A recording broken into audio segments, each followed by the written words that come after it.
বন্যায় ফেনীর ১২৬টি সড়কের ৩০০ কিলোমিটারের বিভিন্ন স্থানে ব্যাপক ক্ষতি হয়েছে। বন্যার কবল থেকে রক্ষা পেতে পরশুরামে মুহুরী, কহুয়া, সিলোনিয়া নদীর দুতীরে টেকসই বাঁধ নির্মাণের দাবিতে মানববন্ধন করছেন এলাকাবাসী। বিস্তারিত জানাতে সেখান থেকে সরাসরি যুক্ত হচ্ছেন সহকর্মী আতিয়ার সজল।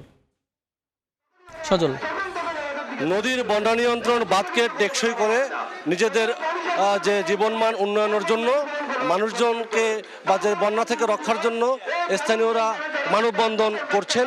ফেনীর পরশুরাম যে সদর উপজেলার সামনেই আপনারা দেখতে পাচ্ছেন ক্ষতিগ্রস্ত জনগণ এবং বিভিন্ন স্বেচ্ছাসেবী সংগঠন তাদের আয়োজনে আজ বিশাল এক মানববন্ধন করছেন। মানববন্ধন থেকে যে দাবিটি করা হচ্ছে, ফেনীর মুহুরী, কহুয়া, সিলোনিয়া নদীর দু তীরে ১২২ কিলোমিটার বন্যা নিয়ন্ত্রণ বাঁধ দেড় যুগ আগে প্রায় ১৫৫ কোটি টাকায় নির্মাণ করা হয়েছিল। যেই বাঁধ এসব অঞ্চলের মানুষকে রক্ষা করার কথা, সেই বাঁধ এসব অঞ্চলকে রক্ষা না করে বরঞ্চ এই বাঁধ ভেঙে প্রতি বছর একাধিকবার বন্যার কবলে পড়ে বিভিন্ন ধরনের ক্ষতির মুখে পড়তে হয় এবং নানান কর্মকাণ্ডের কারণে ক্ষতির কারণে তারা বিপর্যস্ত অবস্থায় রয়েছেন। ২০২৪ সালে ভয়াবহ বন্যায় ফেনীর যে মানুষ ক্ষতিগ্রস্ত হয়েছে, শুধু ফেনী নয়, এইসব বাঁধ ভাঙার কারণে ফেনী, নোয়াখালী, লক্ষ্মীপুর সহ বিস্তীর্ণ কুমিল্লার বিস্তীর্ণ জনপদ প্লাবিত হয়েছিল, ক্ষতিগ্রস্ত হয়েছিল ফেনীর বা আশেপাশের মানুষগুলো। প্রতি বছর একাধিকবার এই বাঁধ ভেঙে বন্যার কবলে পড়ে।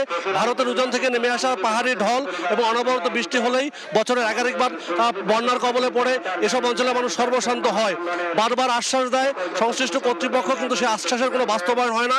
এ সকল মানুষ, এই অঞ্চলের মানুষ যারা বন্যা কবলিত, তারা কোনো ত্রাণ চান না।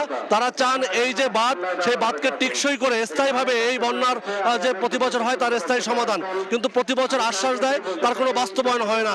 এখানে গত বছরও যারা ক্ষতিগ্রস্ত হয়েছিল তাদের প্রায় যারা ক্ষতিগ্রস্ত হয়েছিল, যারা বসত বাড়ি হারিয়েছিল, তাদের 5% লোকও সেই বসত বাড়ি পায় নাই।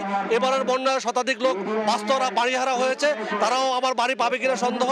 প্রতি বছর একাধিকবার যে বন্যা হয়, সেই বন্যা এবং টেকসই বাঁধ নির্মাণের দাবিতে স্থানীয়রা বারবার দাবি জানিয়েছে। তারা কোনো আশ্বাস নেয়, তারা জানেন সঠিক বাস্তবায়ন।